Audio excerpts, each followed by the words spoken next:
Dargaggootni Miisiyoonii Wangeelaa warra Siwiidin irraa dhufan waajjira olaanaa waldaa Kiristaanaa warra Wangeelaa Makaana Yesuus Itoophiyaa daawwatan. Miisiyoonii warra Wangeelaa Siwiidinii dhaabbilee miisiyoonii hundeeffamaa waldaa Kiristaanaa warra Wangeelaa Makaana Yesuus Itoophiyaa gahee guddaa fi hangafaa taphatan keessaa ishee tokkodha. Mishiinaroota ardii Awurooppaa fi Ameerikaa kaabaa irraa dhufanii fi mishiinaroota biyya keessaatiin tajaajilli Wangeelaa jalqabeen har'a waldaa Kiristaanaa warra Wangeelaa Makaana Yesuus Itoophiyaa amantoota miiliyoona 11.5 ol horachuu dandeessee jirti.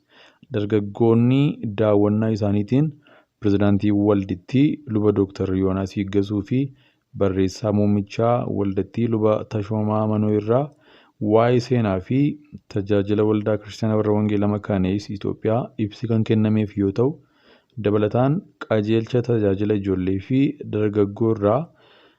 dargaggootaa waldittii irraa daayireektara qajeelchaa kan ta'an Wandimmaagany Urdeessaa fi qindeessaa kutaa dargaggootaa obbo Gaaddisaa Raggaasaa irraa waa'ee tajaajila ijoollee fi dargaggootaa ilaalchisee ibsi godhameera.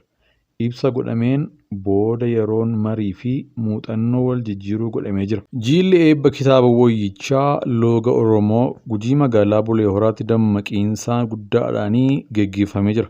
Kitaaba hiika Wooyyichaa xumuruuf waggaa 20 kan fudhate yoo ta'u, harka amantootaa gahuuf immoo walumaa galatti waggaa 24 fudhatee jira.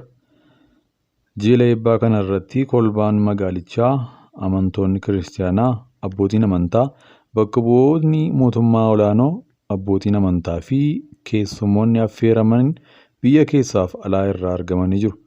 Amantoonni kiristaanaa kitaabicha hawwii guddaadhaan eeggachaa akka turanii fi gammachuu guddaadhaan akka fudhatan ibsanii jiru.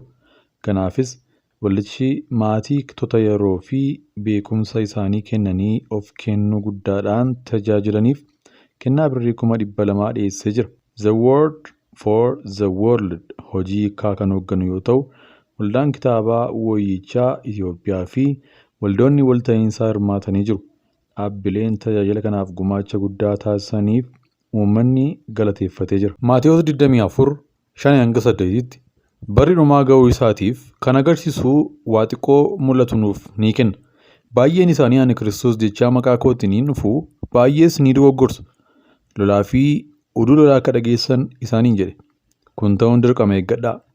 Hin na'inaa. Haa ta'u malee dhumni ammayyuu sichi. Sabni saba irratti, mootummaa irratti ka'a. Beelli si'achi raafamni lafaa bakka adda addaatti ta'a. Raajiin sobaa dabalaa dhufuun isaa, lolli dabalaa dhufuun isaa fi beelli dabalaa dhufuun isaa dhahichaa fi balaan uumamaa mallattoo bara dhumaa kanaati. Dubbifama kanaan yookaan viidiyoo kanaan of eeggachiisaa nuuf ni laata. Akka hin dogoggorree sababii isaa mallattoon kun jalqabaa dhiphinaati. Dhumni sichi dhufa.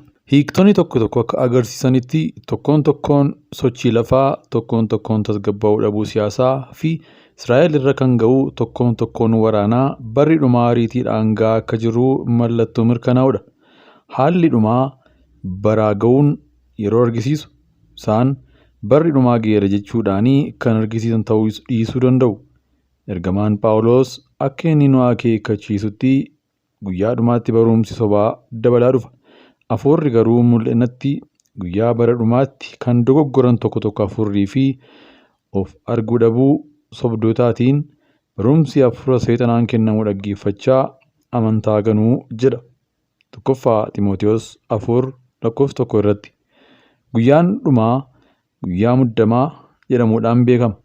Hammeenyi namaa dabalaa dhufuu isaatiif namoonni dhugaa mormuu isaaniitiin sababa. 2 Xiimotewos 3:1-9 irratti akkasumas 1 Xiimotewos 1 Tasaloniqee 2:3 irratti.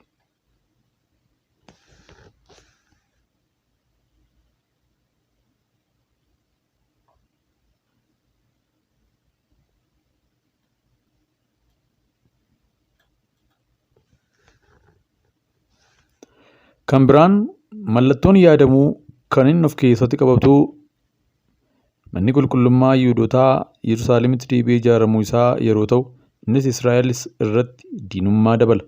Mootummaa addunyaa tokko dhaabuu duukaa bu'ee ta'us baay'ee mallattoon bara dhumaa inni guddaan mootummaa Israa'eliiti. Bara 1948 Israa'el akka mootummaa of danda'ee tokkootti beekamtii argatte. Irra guddeessaa bara haaraarraa 70 yeroo jalqabaatiif Waaqayyo Abrahaamiif kakuu akka galetti sanyiin isaa Kana'aaniin akka dhaala bara baraa akka dhaalan Uumama 17:8 irratti Hisqeelis waa'ee Israa'el haaromsa fooniif hafuuraa raajee jira. Hisqeel 37. Israa'el lafa mataa isaa irratti mootummaa akka dhaabbatu akka raajii bara dhumaatti isa guddaadha.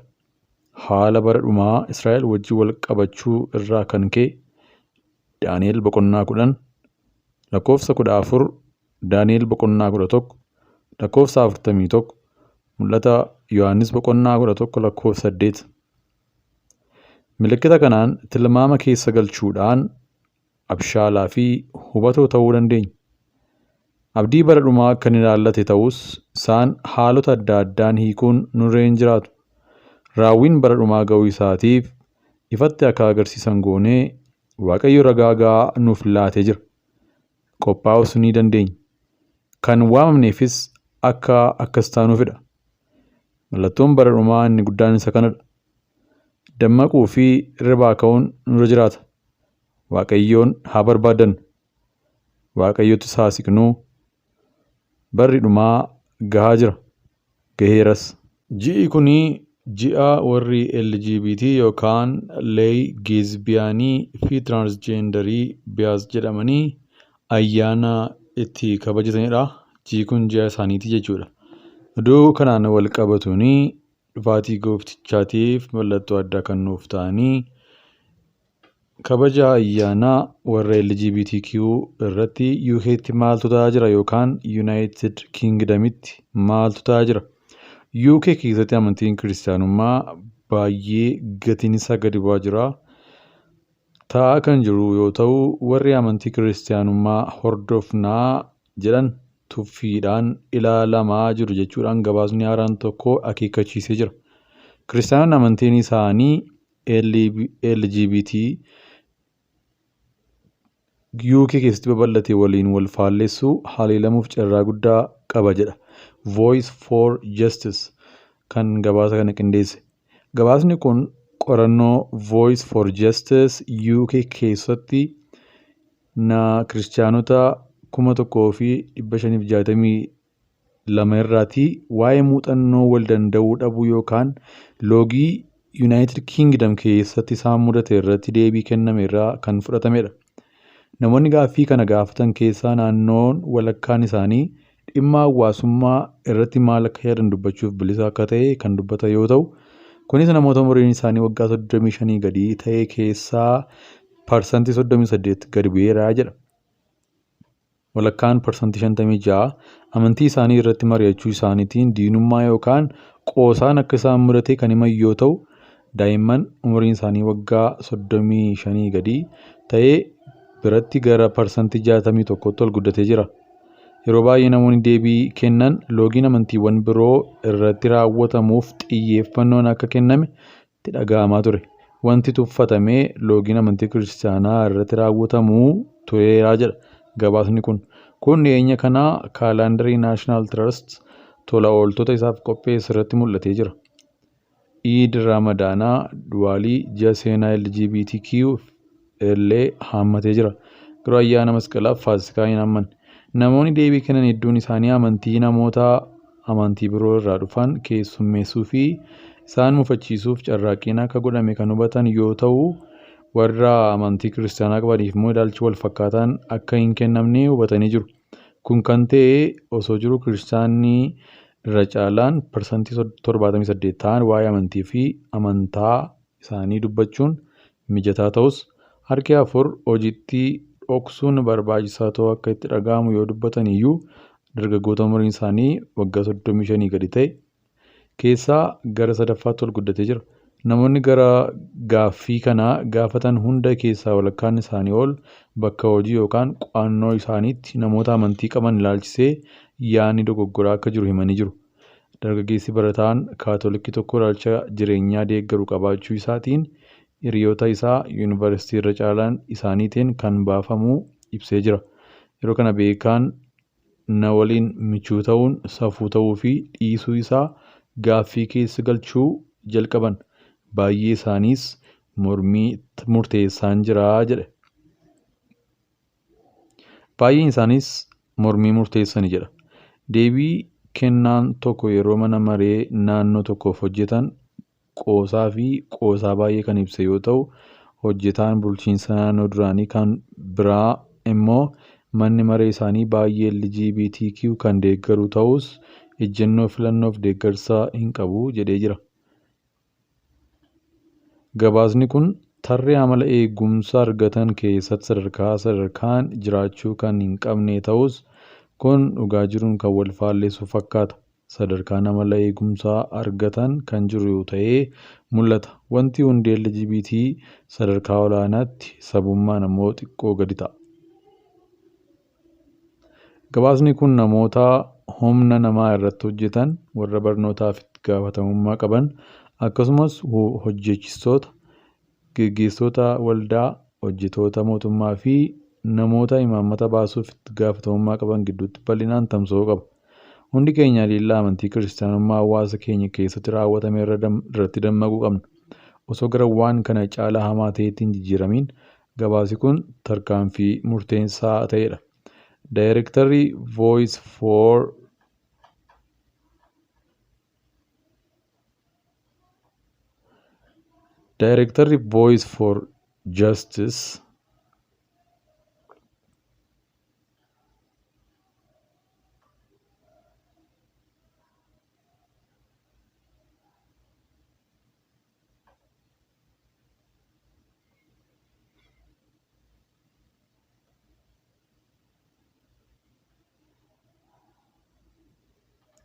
Daayirektarri Voice for Justice Liindaa Roos argannoon kun dubbisa sodaachisaa akka ta'e dubbatanii jiru.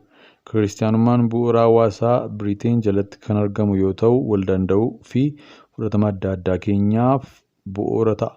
Garuu qorannoon keenya akka agarsiisutti kiristaanonni UK keessatti bakka hojiittis ta'ee hawaasummaan loogii fi marjinaalaayizd ta'uun isaanii dabalaa dhufeera jetti.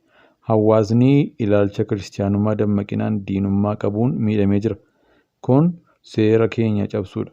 Wal danda'uuf bilisummaan keenya eeguu yoo barbaanne kiristaanummaa mataa isaa eeguu qabna. Gabaasni kun kan qindaa'e qorannoo